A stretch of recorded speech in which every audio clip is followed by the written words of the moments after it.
Hot take. This year's quarterback class is being underrated at this point. Yes, it's not going to have 5 quarterbacks going in the top 10 like last year. It is lacking that top end talent. But in the middle, it's quietly quite stacked. Where most quarterback classes fall off a cliff really after the first few picks of the second round, this one has some more than intriguing prospects who are going to be available well into the mid-rounds. And some of these guys are going to surprise people, and I'd put very good money on at least one of them becoming a proper NFL starter. So let's get into it. Firstly, I've broken these quarterback rankings into tiers, which you can see on the screen now, and I'll explain what all of these tiers mean when I get to them. Tier 1 is the QB1 tier.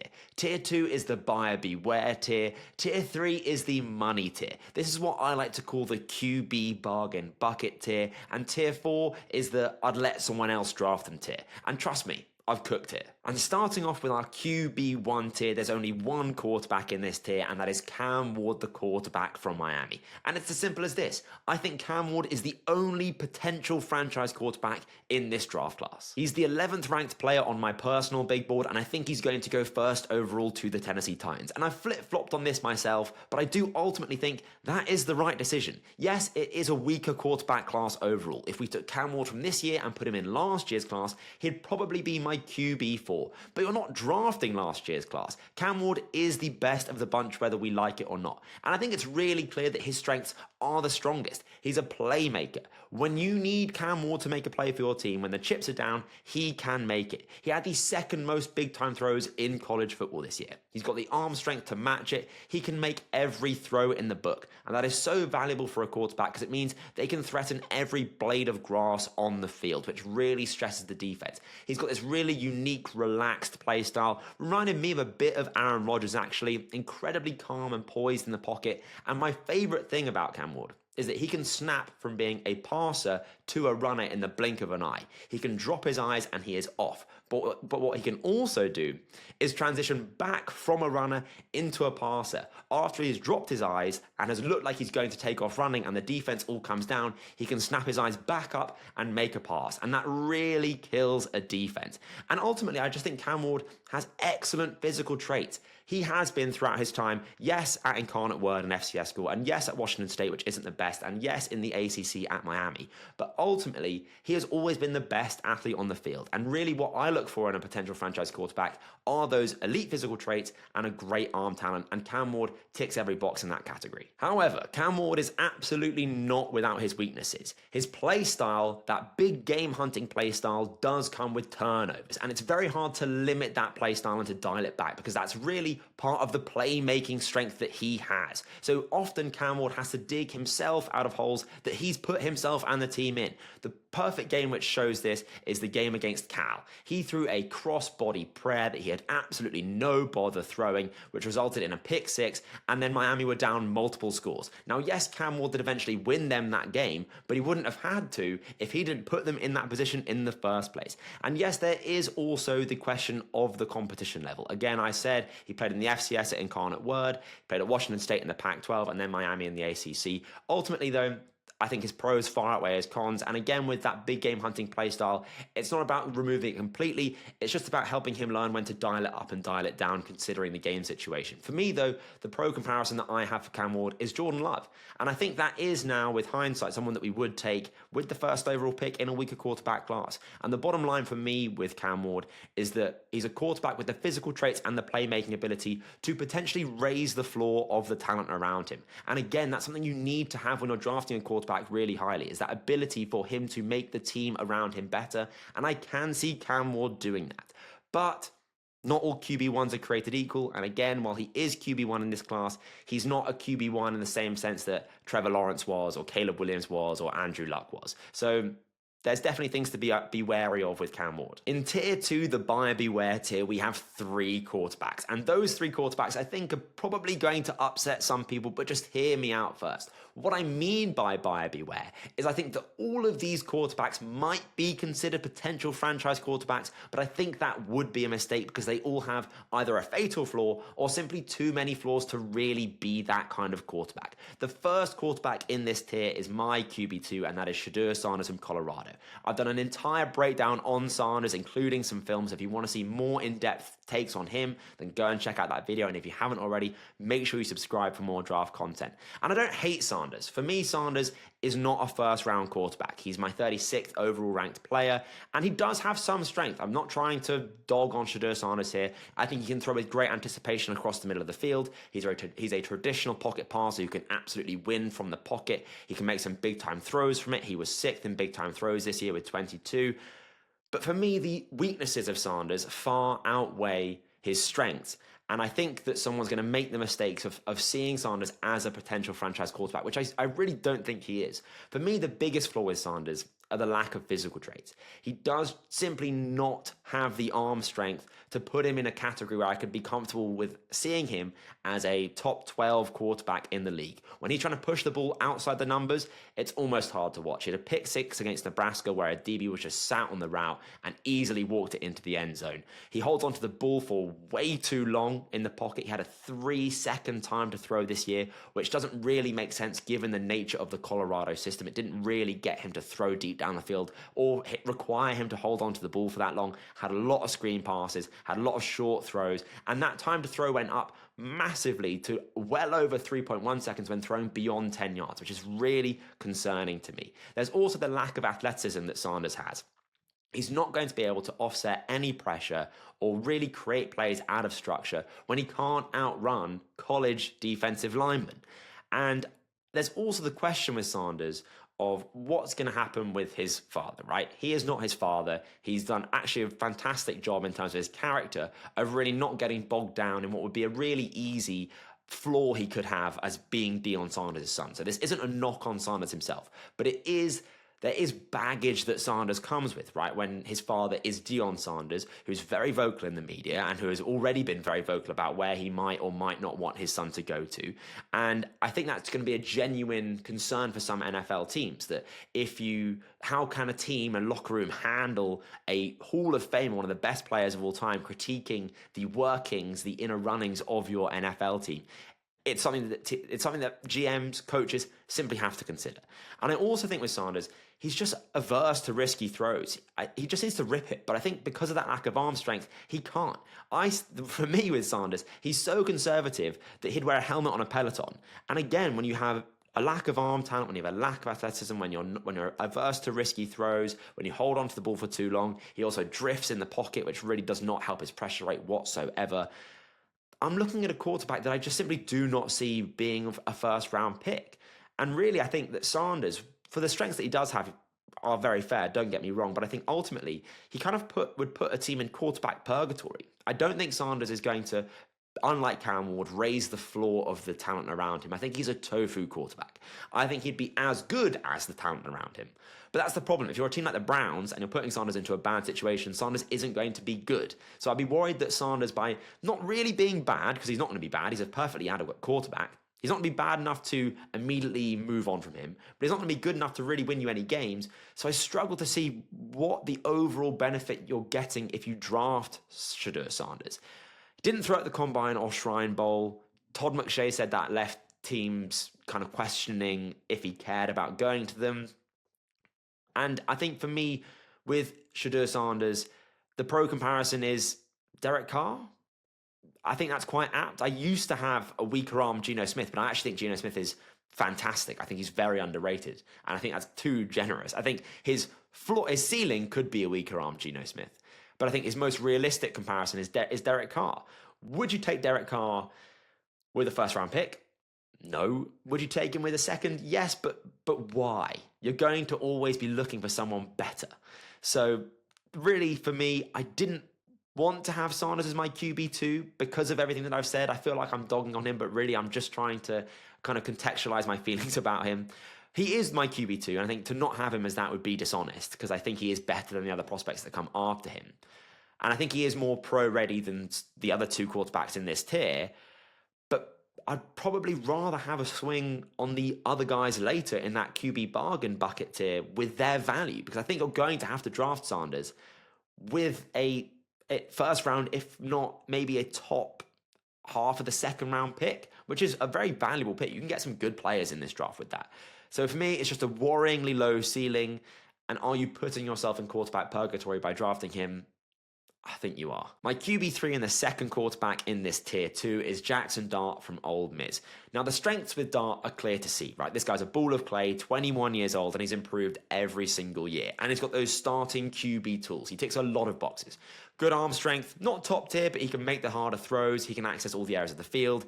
30 in big-time throws, third behind McCord and Cam Ward. He can make those NFL plays, which you're really looking for, and you need your quarterback to make if you're looking for potentially a top 12 guy. He's a good athlete. He can pick up yards with his legs when he needs to, and he's kind of got that dog in him, right? Like, he's going to get absolutely rocked. He's going to get back up. He's competitive. Thing is, though, with Dart, this guy's absolutely not ready to start this year. I think he's ultimately could be a better quarterback than Sanders. I think he has more potential. But the reason why I can't have Dart over Sanders is because I don't think Dart can start year one at all, frankly. He had less than 30 snaps under center. You cannot play and operate an NFL offense when you just don't know how to take snaps from under center. Also, the Ole Miss evaluation, as is the case with every Ole Miss quarterback, with the likes of Matt Corral, just really muddies his evaluation. There's half-field reads, there's predetermined reads, there's schemed open throws, and these aren't in a vacuum bad things, right? Even quarterbacks in the NFL benefit from those things. But it's hard to know what Jaxson Dart truly is when basically all of his production comes from those sorts of throws. So I think the jump to the pros will be quite challenging for him. He also makes some poor decisions because he locks into that first read and because it's kind of already made for him. He's just going to throw it whether he should or not, really. He's got not great pocket feel. What really annoyed me about Jaxson Dart is that he just holds onto the ball for literally half a second too long. He's about to make a great throw. He's rolled out of the pocket. He sees someone open, and as he's taking that arm back to throw, he's getting sacked. He just needs to speed up that clock in his head by a few seconds. And when he feels that pressure, he drops his eyes way too quickly. For me, he compares to someone like a Sam Howell, right?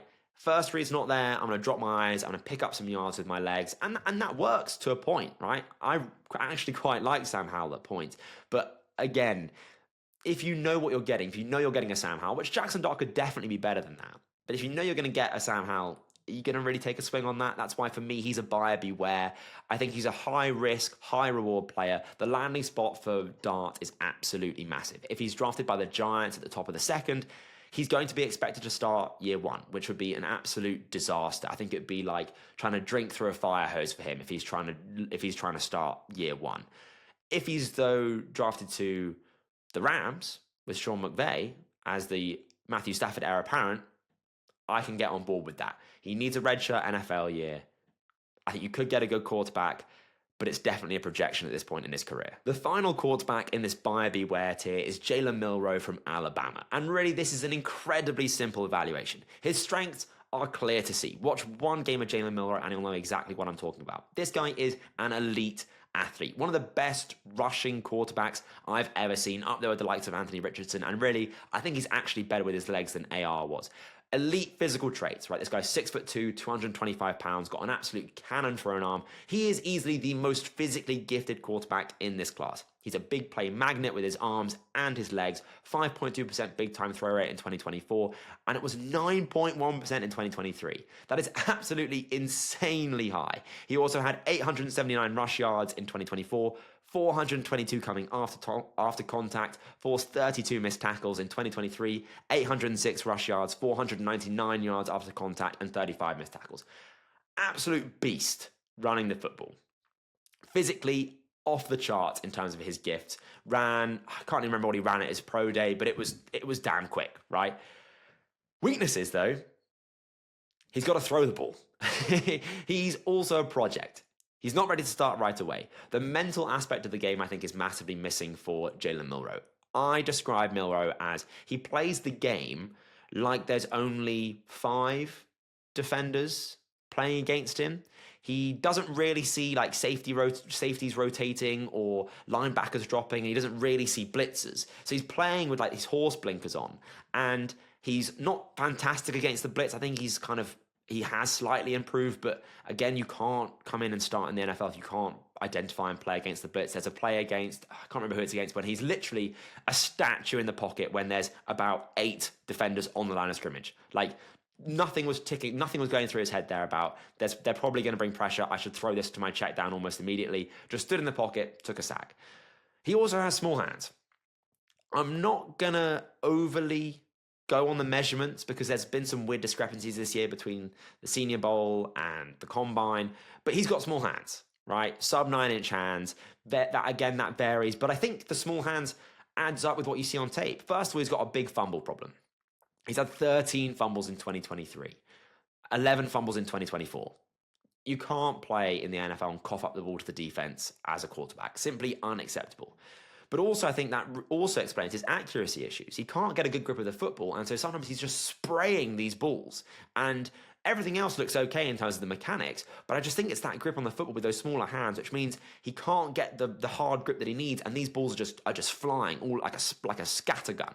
And he had a 3.44 time to throw in 2023. That did come down, thankfully, because 3.44 is unplayable. That did come down to 2.88.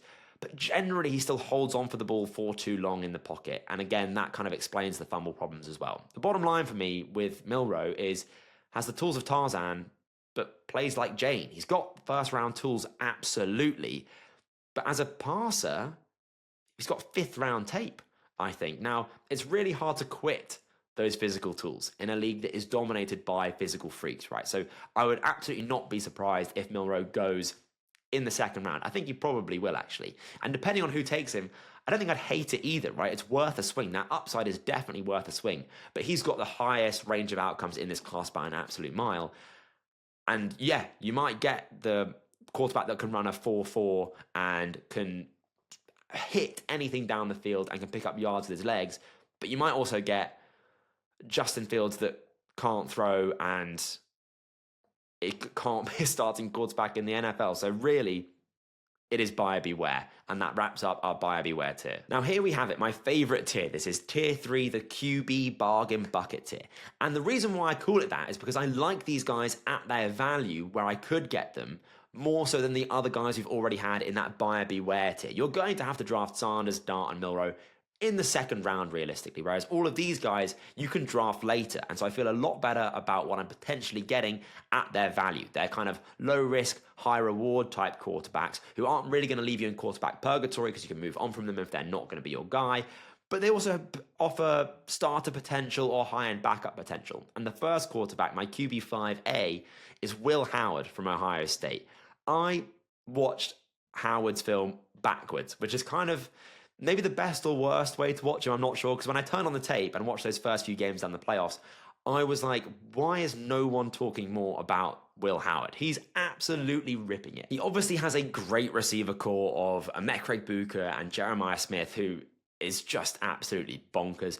But he was making some damn good throws regardless. He was making their lives much easier. He had great deep ball accuracy, great deep ball placement. He was making those really hard passes, even with great receivers, look routine. And as I said, he was making life really easy for them. He also gives you something on the ground. Surprising amount of designed QB runs, 61 rush yards in the national championship game. That really raises your floor if you can do that, pick up those easy yards with your legs. And he's got the NFL quarterback build, 6'4", 236 pounds. He can stand and deliver in the pocket. Now the weaknesses with Will Howard, what version of Will Howard are you getting? Are you getting the down the stretch Will Howard who played lights out, absolutely on fire? Or are you getting the rest of his career Will Howard? Obviously, one has a bigger sample size than the other, so you definitely can't ignore it. But if you can get that second half version of Will Howard, I think you're getting a damn good quarterback. He doesn't have great zip on the ball. I think he struggles to drive the ball outside the numbers and fitting it into those tight windows, which is quite interesting given his frame. You'd think that he could just rip it. And I think he needs to get better at diagnosing more exotic coverages. But the bottom line for me with Will Howard is I just love what you're getting at his likely value.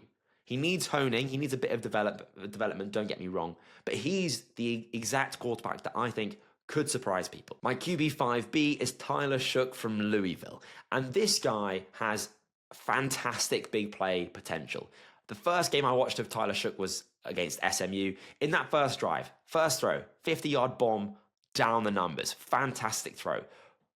Third play, scramble out of the pocket, rolling to his left, throwing to his right. He can make all the throws, different arm angles. He can throw a touch, throw a zip. He's got good mobility and feel in the pocket. He knows exactly where the escape hatch is of the pocket. It's so great to see. And that pocket feel, I think, is really good. He knows when to step up and avoid sacks really well. He's got a 9.3 pressure to sack percentage. And I think he's a really good processor. He can kind of snap from his first read to his second when it isn't open. And he's so good at knowing where his checkdowns are. It's like always in the back of his head. When that clock is up, when he's in the pocket, he snaps straight to his checkdown and he's throwing it.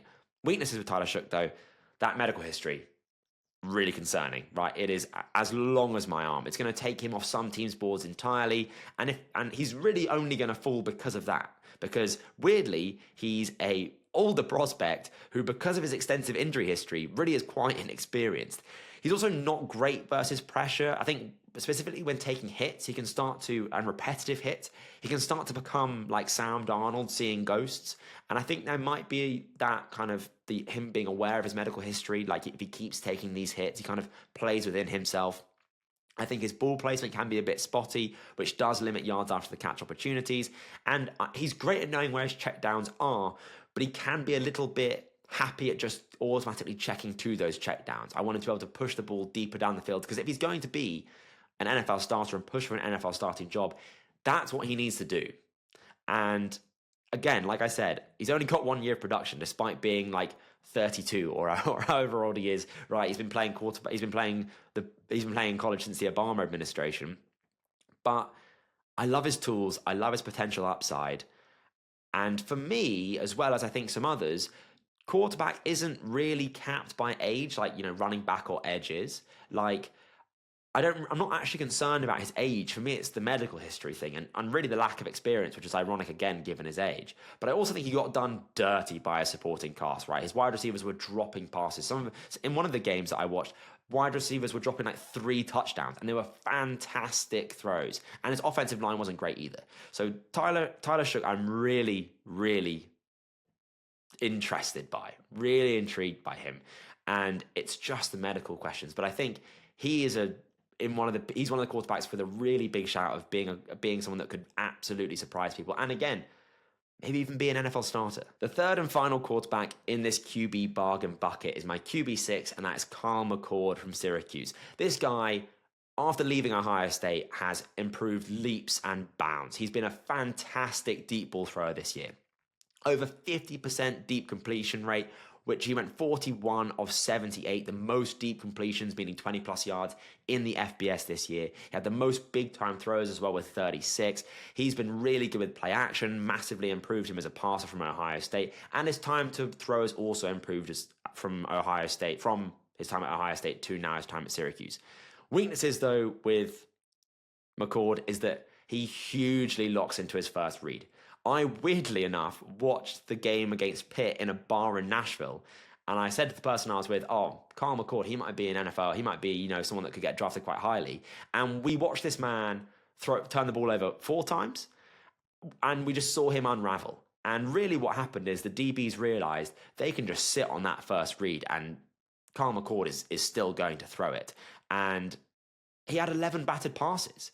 You can only really get those batted passes when defensive linemen know you're going to throw. Those guys do not want to jump because they can get absolutely wrecked when they do. So they have to be pretty certain that you're going to throw it over their head. And 11 batted passes is a lot of batted passes, trust me. He can also be a bit reckless. Second most turnover-worthy plays, did have the big-time throws, but also had the turnover-worthy plays. Had the most in the Power 4 with 24 as well. He also lacks that top-level arm talent. He's trying to play like he has the top-level arm talent when really he doesn't. But for me, the bottom line is that I think McCord is going to be a really polarizing quarterback in this draft class. One good year of play, quite boom or bust play style. But I do like what we've seen from him at Syracuse. It's a shame that he wasn't able to stay another year there and really solidify. Because again, it's a question of, are you getting the Syracuse Kyle McCord or the Ohio State Kyle McCord? So it's a tough one. But if you get that Syracuse version, you're cooking. And finally, we have tier 4, the I'll let someone else draft them quarterback tier. And we're starting off this with Dillon Gabriel. He's 5'10", 202 pounds. He's got great processing, very experienced. I mean, this guy has literally seen it all. Second most passing yards in college football history. He can make safe, deep throws down the field really nicely. He's great at avoiding negative plays. He doesn't pass on open wide receivers, right? Who was it? Mike Leach that said, don't pass on open wide receivers if they're there. He's not trying to play hero ball. He's not a Kyle McCord. If he sees an open receiver, he's going to take it, and that's not a bad thing at all. He's also good at attacking the middle of the field despite his height, and really understands coverage. He's really experienced and can diagnose and understand that coverage. And he throws with good anticipation as well. Weaknesses, though, his anticipation and timing and decision making gets so much worse in the red zone, and he lacks that top accuracy and arm talent, and he's going to be 25. There's questions about experience. This isn't related to Tyler Shook. Experience in college football counts for so much, and much more than it does for something in the NFL. And I think that's going to, and I think him and his experience is a massive part to his game, frankly.